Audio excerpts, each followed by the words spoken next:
Hi guys, welcome back. This week we are going to learn about similar polygons. We are going to learn how to find the ratio between them, see how they're similar, and create proportions with them.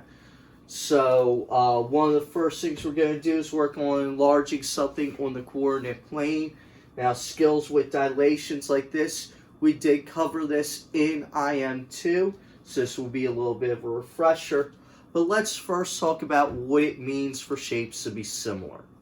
So two shapes are considered similar, two polygons are considered similar when all angles are congruent and all side lengths have a common ratio or scale factor between them. So an example of that may be saying, hey, all my angles are the same, and in the one shape everything is twice as big or 5 times as big or half as small or 3/4 as small. Usually we like to have a factor go from the smaller one to the larger one. This way it's a whole number, or at least a larger number instead of a small decimal. But we'll get into that as we go. That's a general, hey, that's what it means for shapes to be similar. So to get a scale factor here, all three of these angles are going to stay the same. So it says enlarged by a factor of 3. So all three angles will still remain the same size, but each side will become 3 times longer. In order to do this on the coordinate plane, we could use the distance formula to find the lengths of all 3 sides and find the lengths of the 3 sides after we do it. We're just going to trust that it does it right, because I know for my scale factor of 3, we're going to do 3 times our x values, 3 times our y values. So I'm going to start with point A. Point A, if you notice here, I'm counting by 2's, is actually the point 2, 4. So this will become 3 times 2, 3 times 4, which then would be, the new point is 6, 12. So A prime, I'll go to 6, 12, and I'm calling this A prime. Oftentimes when we scale something like this, we'll put a little dash mark behind the letter saying A prime, meaning it's related to this original A value. Going to do the same thing with B, same thing with C. So for B, our point is 4, -2. So for this, we'll get 3 times 4, 3 times -2. So that will give me 12, -6 when I multiply that out. So I want to go to 12 on my x, down to -6, which is right here. And we'll get that that is now B prime. To find C prime, I'm going to do the same thing with C. C is the point -4, -4. So that will become 3 times -4, 3 times -4, giving me -12, -12. So with that being said, I'm going to go to this point -12, -12, and call that C prime. So now that I have those points, I can draw nice lines between them.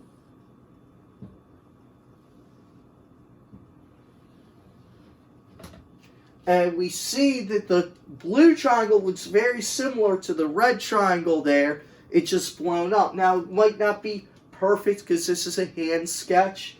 If we were to accurately plot these points with, like, say, a computer or very accurately on graph paper, we would see a lot more similarity between the two. as there be no issues with scaling or anything like that. So with this, we see that it becomes 3 times as large. If we were to measure the length of this and the length of this, 3 times as big. This to this, 3 times as big. This to this, 3 times as big. So, that is example 1. That is when you're given points. Now, sometimes you'll just be given side lengths.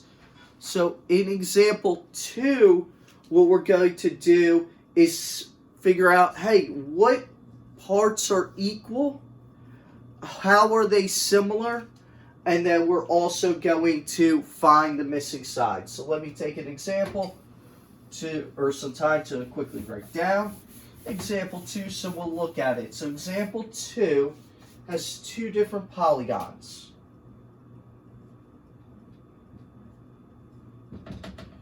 So find the missing sides.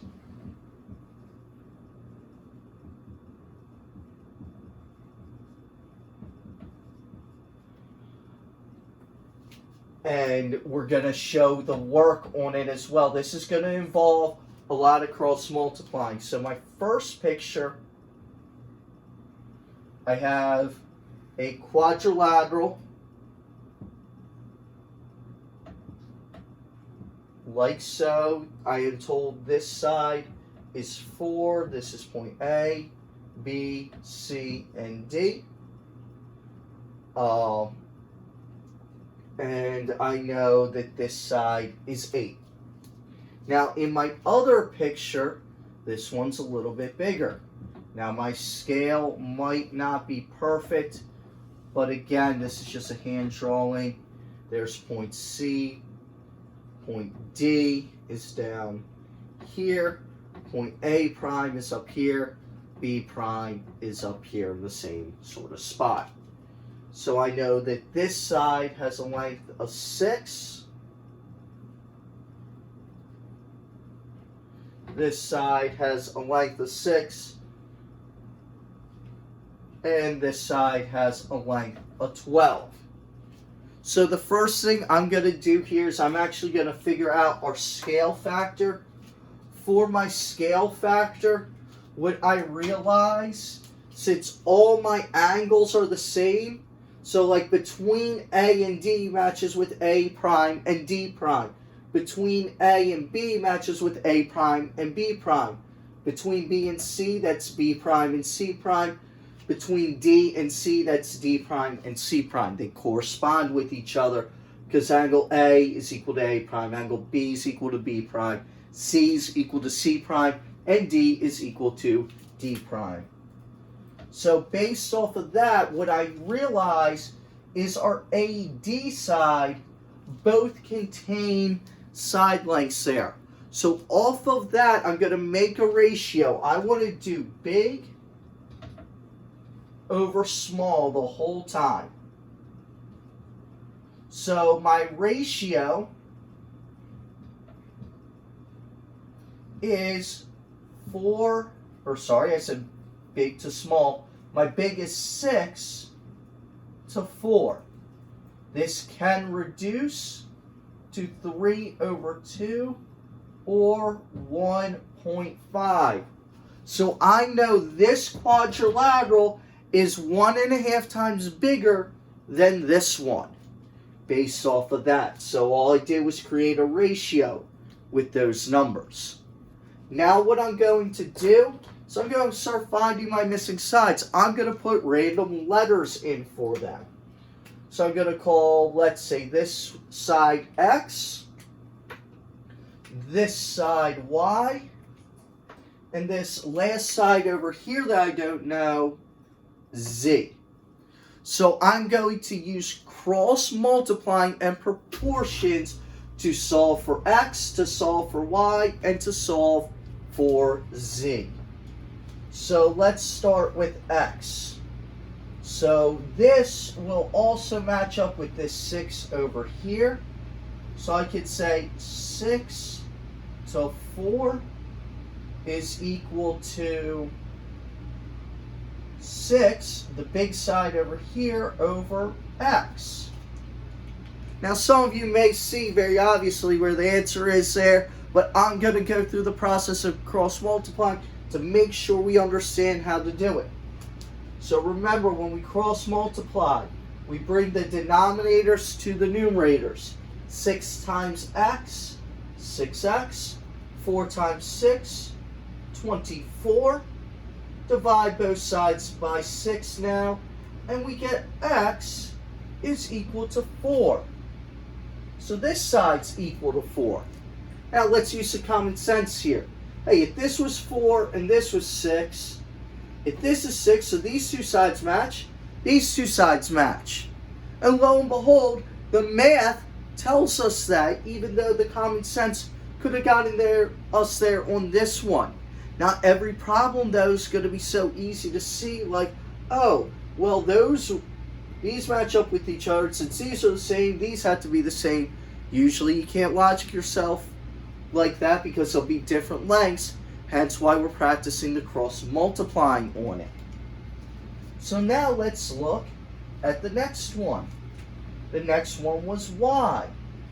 Y is the side DC, so it matches up with D prime C prime, which is 12. So I'll go start with the original I had. 6 over 4 is equal to 12 over y. Now some of you may see how to make these fractions match by just saying, oh, that's twice as big. But we're going to cross multiply here for the problems that aren't so easy to see. So that's going to be 6y is equal to 48. Now let's take the time to divide both sides by 6. And when I divide by 6, I get y equals 8. And hey, this side was twice as big as these. This side down here is also twice as big as those. If I were to do 1.5 times 4, I get 6. If I do 1.5 times 8, I get 12. So that ratio is still holding. Now I got one final problem left to do. That's the z over here, which matches up with the 8 here. So since this is 8 and this is 8, they match. These two sides should match because they're a similar figure. So we should get 12. I'm going to do the cross multiplying to show us we get 12 to give us the math to back it up. So this is a great way to show your work instead of having to write out how you realize they're all similar. So this is going to be 6 over 4. This side unknown is z over the corresponding side of 8. So go cross multiply. That will give me 48 is equal to 4z. Divide both sides by 4. And we get z is equal to 12. So indeed, the math also lined up with what we were able to reason to as well.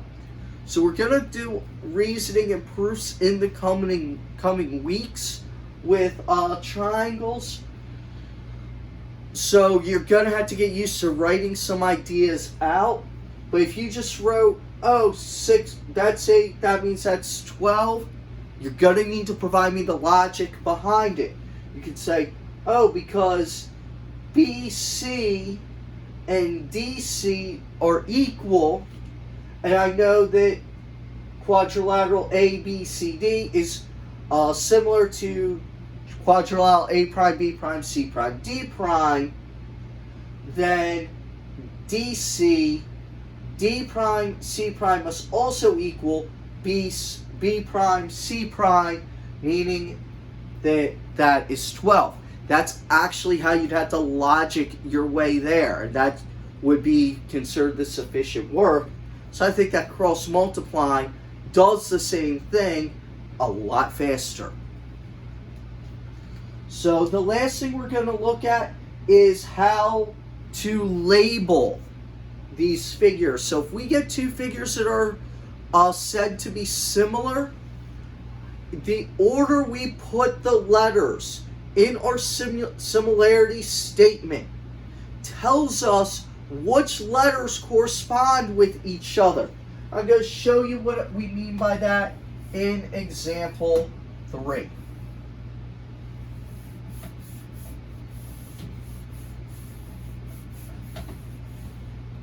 So, in example 3, it's lighter one, I like the one that writes a little darker. Example 3.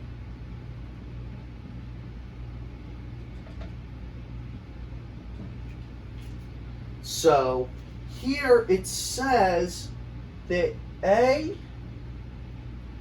B, C, D, E, F is similar. This little squiggy line in between is the symbol for similar. So you notice when we talk about congruent shapes, this is on top of the equal sign.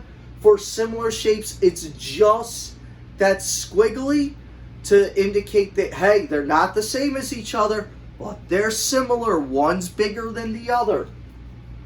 So it's saying that this A, B, C, D, E, F is similar to U, V, W, X, Y, Z. So in the problem, it gives us this figure that looks something like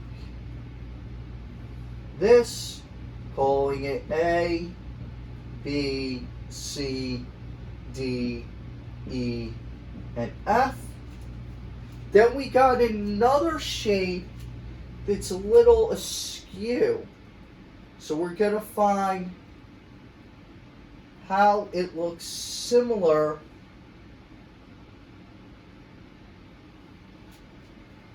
to this one. So what I have to do is A has to match up with U. So A is right here. That appears to be right here on this. So that's U. B needs to line up with V.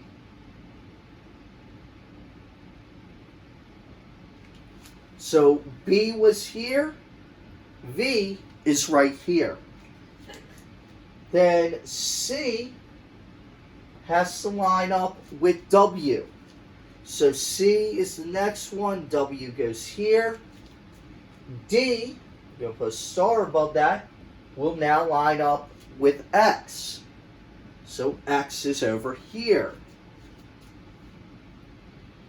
E, going to box that one, will line up with Y. And then finally, the last two letters that need to line up will be F and Z. So even though one's rotated a little bit, I found what parts were similar and tried to line them up. And again, A had to match with U, B match with V, C with W, D with X, E with Y, and F with Z, because that's the order they were presented in. If you are to do something in reverse with this and say how shapes are similar, you're going to have to go, oh, A and U match. So if it starts with A, I had to start with U in my similarity statement. Oh, F was the last letter in that. That matches up with Z. So Z needs to be the last letter in my similarity statement. So this is just a quick lesson on the ideas of similarity. A lot of the work we're going to ask you to do is going to rotate or revolve around the idea of setting up proportions and seeing what the missing sides are, or maybe see just what the scale factor is, like how many times bigger one is to the other. So thank you guys for watching, and have a great day.